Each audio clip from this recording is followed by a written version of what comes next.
Assalamualaikum warahmatullahi wabarakatuh. Jumpa lagi bersama saya Hadi di channel Ngulik Sejarah. Pada video kali ini saya akan kembali lagi nih membacakan suatu kisah misteri yang kali ini berjudul Santet Onye Karapuan. Cerita pada kali ini ditulis oleh Om Ras ya teman-teman. Nah, buat kalian yang kangen akan tulisannya Om Ras, kali ini saya akan membawakan lagi tulisannya Om Ras. Nah, kali ini menceritakan tentang santet ya teman-teman. Nah, bagaimana ceritanya? Yuk langsung saja kita menuju ke ceritanya. Oh ya, kalian juga bisa mengunjungi thread beliau secara langsung. Dan tanpa menunggu lama-lama, yuk langsung saja kita menuju ke ceritanya. Perhatikan baik-baik karena ceritanya akan segera saya mulai.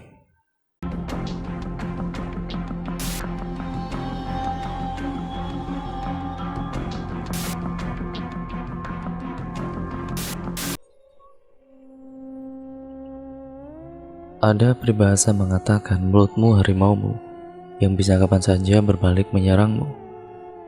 Untuk artinya, mungkin Om Ras tidak perlu jelaskan lagi karena ponakan-ponakan Om Ras, pembaca atau pendengar, pasti tahu apa makna dari peribahasa tersebut. Dia bernama Galuh Ibad, atau yang sering dipanggil anak-anak desa dengan sebutan Diang Baluh, adalah seorang wanita yang memiliki penyakit mental, begitu kata orang di desanya.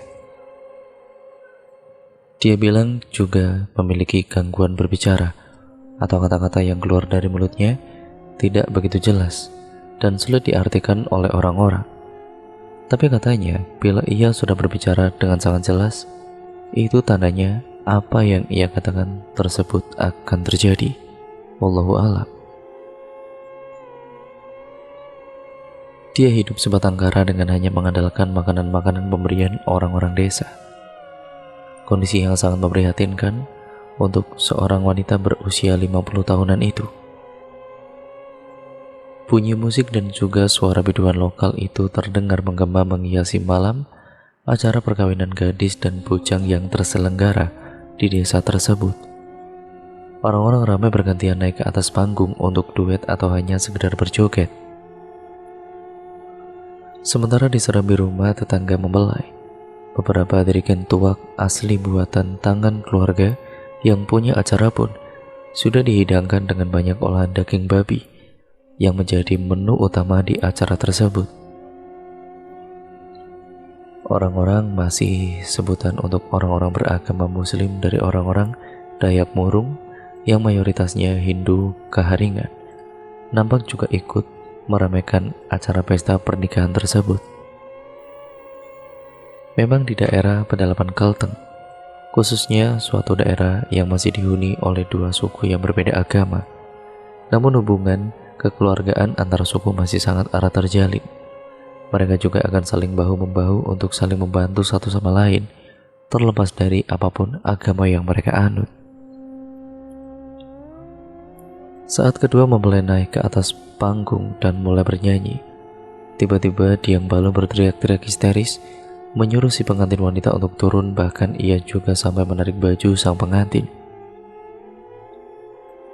Perbuatan Diang Baluh itu dianggap sudah keterlaluan. Bahkan pihak keluarga mempelai terpaksa harus mengusirnya dari area pesta. "Muun, Muun," teriaknya sambil meronta-ronta dengan mata yang masih menatap ke arah pengantin wanita. "Kau ini kenapa?" tanya orang yang disuruh membawa Diang Baluh menjauh. Mati. Ada orang mati." "Siapa?" Belum sempat menjawab pertanyaan orang itu, Diang Baluh berlari ketakutan dengan sesekali kepalanya menoleh ke belakang. Dasar bojon. Bojon adalah sebutan untuk orang yang memiliki gangguan mental, tapi tidak terlalu parah, namun ia suka berulah atau berkelakuan yang aneh-aneh. Keesokan harinya, entah itu kebetulan atau tidak, salah satu keluarga pengantin yang semalam mengadakan acara tiba-tiba terserang penyakit. Perutnya tiba-tiba membesar dan ia terus mengatakan bahwa kepalanya terasa seperti ditembus oleh angin. Padahal mereka yang berada di sekitarnya sama sekali tidak melihat ada yang aneh pada kepala lelaki itu. Mungkin dia kebanyakan minum tuak semalam, makanya jadi seperti itu. Iya, memang dia yang paling banyak minum semalam.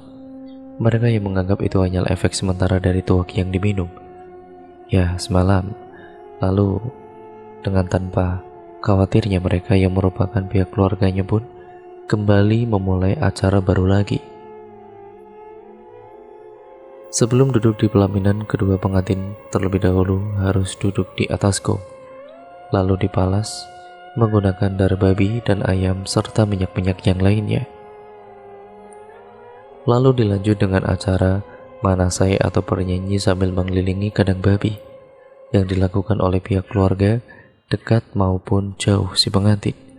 Acara itu pun dihiasi dengan meminum tuak juga bagi para keluarga dan tamu-tamu yang hadir. Dan biasanya untuk tamu-tamu Masih atau Muslim, makanan yang disediakan adalah ayam potong ataupun telur yang dimasak oleh pihak keluarga mempelai atau tukang masak yang beragama Muslim. Sementara untuk minumannya bisa berupa aqua gelas ataupun minuman-minuman dalam gelas instan lainnya. Karena biasanya dalam acara itu, jika mereka mengundang pihak Masih atau Muslim, maka mereka tidak memperbolehkan untuk orang-orang Masih atau Muslim ikut meminum tuak dan ikut menyantap jamuan yang dimasak menggunakan wajan atau panci bekas mereka memasak daging babi dan lain-lain. Mereka saling menghargai dan saling menghormati satu sama lain. Bahkan ada gereja dan masjid atau balai pasarah yang dibangun berdekatan. Mai, amai. Amai adalah panggilan untuk ayah dalam bahasa Dayak Murung. Seorang anak laki-laki berusia 12 tahunan berlari ke tengah acara menghampiri seorang laki-laki berambut panjang dengan ikat kepala berwarna merah tersebut. Kenapa? Amang, teriak dia berteriak-teriak. Ya, tadi itu berteriak-teriak dia itu, si Amang. Aku takut sekali, Mai. Ah, buso dia itu. Buso artinya mabuk. Tidak, Mai. Dia meraung-raung seperti kesakitan sekali.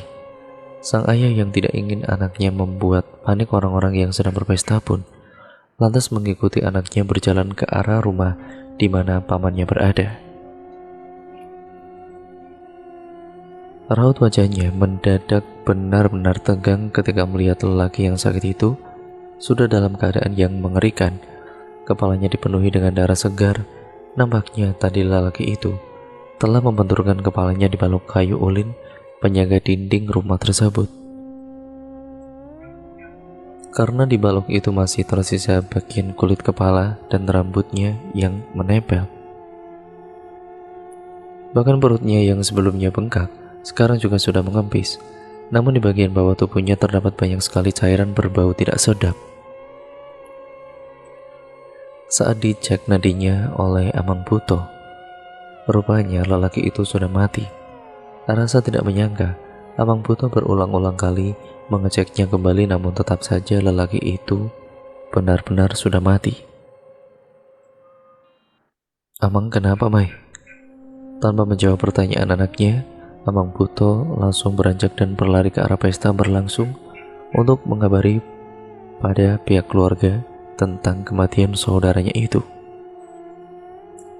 Cilik mati, cilik mati. Teriak Amang Buto sontak membuat mereka yang memainkan alat musik tradisional seperti kangkanung, agung, dan gandang yang mengiringi tarian manasai itu berhenti. Sesamanya mereka di rumah tersebut, mereka kaget.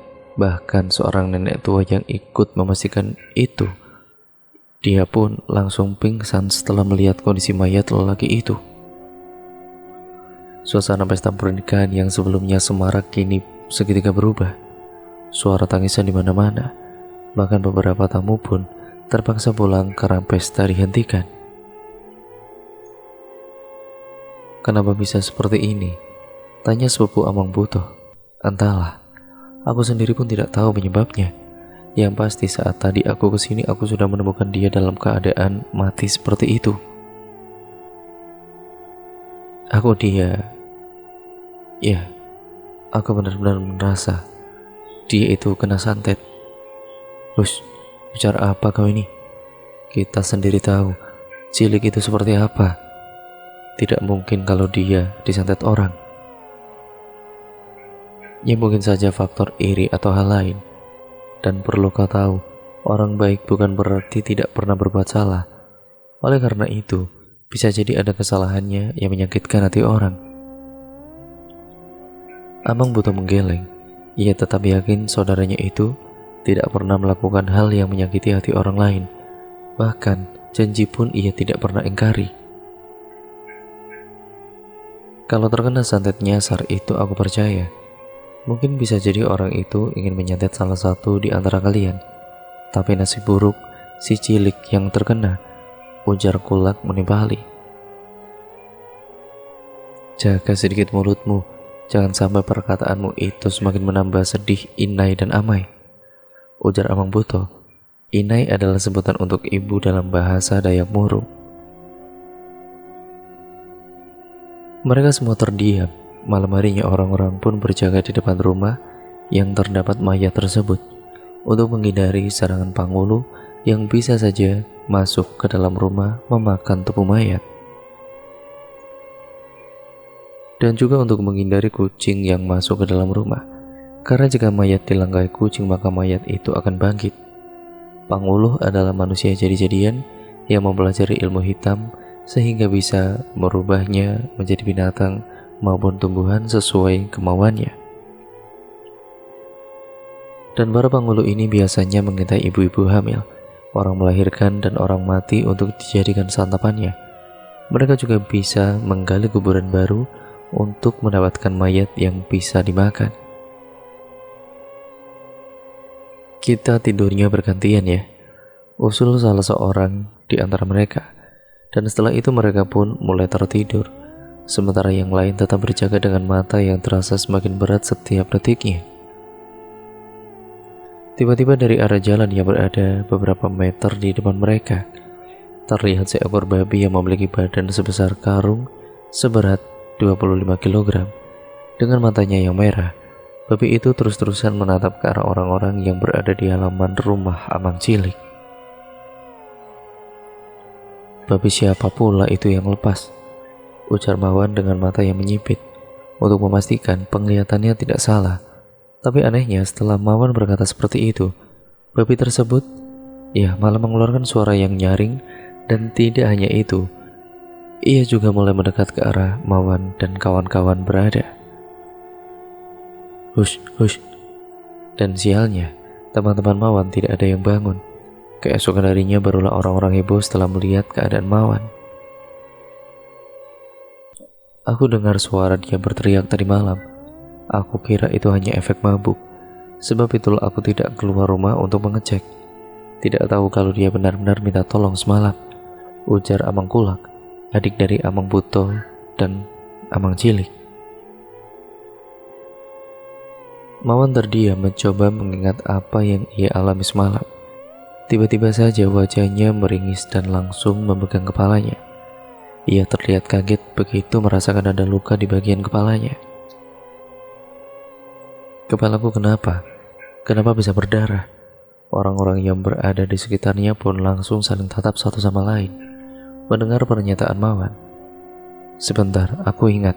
Semalam aku melihat babi. Matanya merah. Dia bersuara ngok-ngok dan lalu mengejarku, ujar Mawan kemudian. Kau yakin itu babi? Mawan menggeleng. Kurasa itu Panguluh, jawabnya. Tiba-tiba salah satu orang yang berada di sana jatuh pingsan, tepat mendidih tubuh Mawan yang masih mengelus-ngelus kepalanya. Oneng inaimu, jerit Mawan kaget. Bahasa murung oneng inaimu ini bermakna tidak baik, yang intinya menyebut salah satu kawen atau kelainan ataupun kelamin maksudnya milik orang tua perempuan. Plak! Mawan langsung menampar mulutnya sendiri sebagai bentuk penyesalannya telah mengeluarkan kata-kata kotor itu pada orang yang jatuh menimpanya tersebut. Amang Buto dan yang lainnya lantas segera membantu Amang Ciang yang merupakan saudara sepupu mereka itu. Ia dibaringkan di rumah Amang Kulak yang tepat berada di sebelah rumah Amang Cilik. Mereka menatap Amang Ciang dengan tatapan cemas dan khawatir.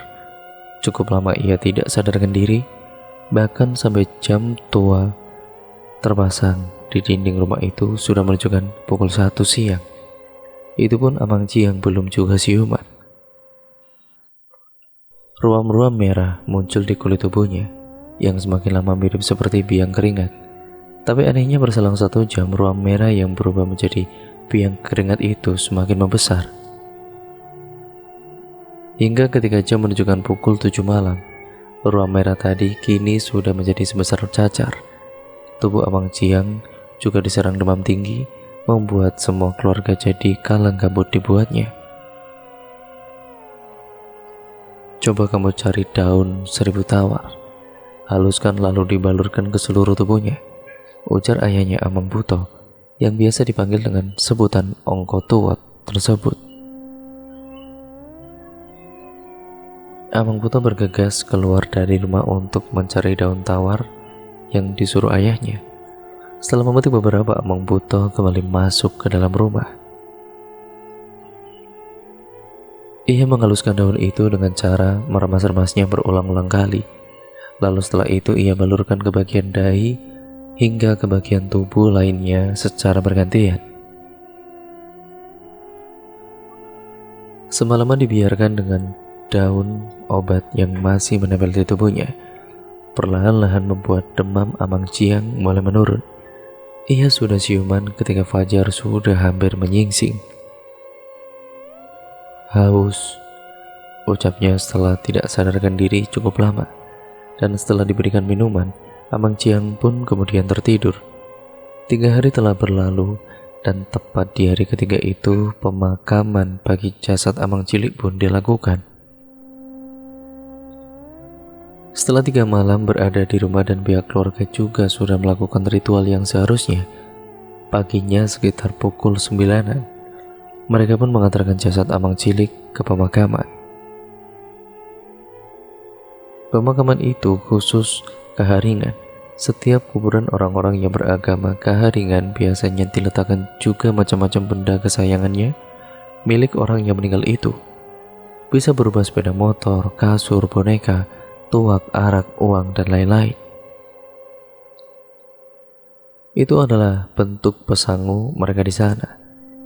Pasangu atau pesangu bisa juga diartikan sebagai bekal harta benda, makanan, dan lain-lain sambil menunggu arwahnya diantarkan atau diseberangkan ke alam roh atau ke sisi Ranying Hattala Langit. Dan biasanya untuk itu mereka akan mengadakan acara tiwah. Ranying Hattala Langit adalah Tuhan bagi umat Kaharingan.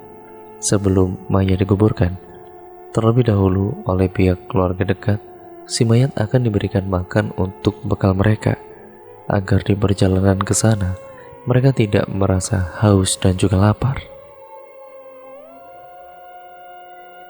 Kedua pengantin baru itu pun juga ikut serta dan mereka tampak sedih mengiringi jenazah keluarganya itu dibawa ke pemakaman. Setelah acara pemakaman selesai, mereka kembali ke rumah untuk berkumpul atau sekedar minum-minum tuak. Ibu Amang Buto adalah seseorang yang lumayan penting di situ dan sudah beberapa kali jatuh pingsan juga karena tidak sanggup melihat jasad anaknya sebelum dikuburkan. Badanku rasanya seperti terbakar, panas sekali. Serak suara Amang Ciang terdengar. Seorang wanita yang merupakan istri Amang Ciang itu terus membelai kepala dan rambut suaminya. Air, aku mau mandi. Mau kemana? Tanya sang istri seraya menahan tubuh suaminya yang berusaha bangun. Mandi, aku mau mandi. Tidak, kau terkena cacar, jadi tidak boleh kena air apalagi mandi. Amang Ciang terus menjerit. Tidak henti-hentinya ia mengatakan panas dan panas, padahal demamnya sudah turun. Sehingga membuat sang istri terpaksa harus berteriak memanggil keluarga suaminya. Kurasa dia ini juga terkena santet, ujar Amang Kulak. kita adakan babalian saja untuk mengobati suamiku. Tapi ya kita masih dalam pali. Setidaknya tunggu sampai 3 hari dulu. Pali adalah pantangan. Biasanya kalau ada yang baru dikuburkan, mereka tidak boleh babalian. Karena babalian sendiri itu bisa mengundang pangulu dan makhluk-makhluk lainnya. Mereka akan berkeliaran sepanjang acara. Balian sendiri adalah jenis pengobatan gaib yang dilakukan oleh seorang base atau basi. Kalau begitu, aku akan membawanya pulang ke kampung, ujar istri Amang Cian. Kau tahu Bali kan? Dan Ciang ini masih keluarga kami, ujar Amang Buto. Tapi aku tidak mau apa yang sudah menimpa Cilik juga menimpa suamiku. Tidak akan. Ciang hanya terkena cacar, sama sekali tidak ada sangkut pautnya dengan santet. Hening Amang Kulak pun kemudian menundukkan kepalanya, merasa sangat bersalah.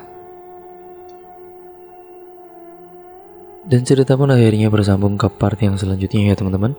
Kalian pastinya penasaran kan bagaimana ceritanya? Jadi nantikan terus di channel Kulik Sejarah ya teman-teman. Nah, untuk kelanjutan ceritanya akan saya lanjutkan ke part yang kedua, yang nantinya mungkin akan sekaligus menjadi part yang terakhir dari keseluruhan alur ceritanya. Jadi nantikan terus hanya di channel ini. Untuk kalian yang belum subscribe channel ini, segera subscribe ya teman-teman. Dan juga nyalakan tombol lonceng notifikasinya. Karena subscribe itu gratis, dan ketika kalian menekan tombol lonceng notifikasinya, kalian akan mendapatkan selalu notifikasi terbaru video dari channel ini. Jadinya nantinya kalian tidak akan ketinggalan video-video terbaru dari channel ini ya teman-teman, karena kalian pasti akan terus mendapatkan notifikasinya. Nah, untuk kalian jangan lupa juga untuk kalian like, comment, dan share video kali ini sebanyak-banyaknya agar channel ini bisa berkembang menjadi channel yang jauh lebih baik lagi. Dan terima kasih atas support kalian selama ini ya teman-teman.